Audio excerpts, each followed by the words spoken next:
You will have comfortable days, and you will face difficult days, yet the hard days will always teach you far more.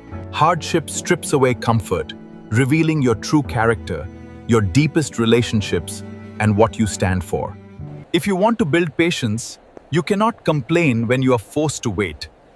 Growth only happens in the waiting. If you had not walked through the fire of your past trials, you would not possess the resilience you carry today.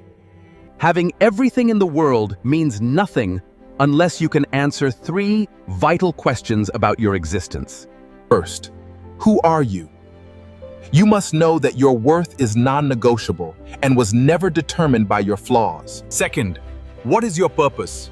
You are not here merely to occupy space, but to serve, build, and uplift. And third, what is your destiny?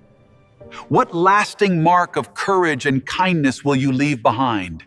Embrace your hardest days, because they are shaping you into the person the world desperately needs. Know your worth, embrace your purpose, and subscribe to the Mind's Atelier for more empowering life lessons.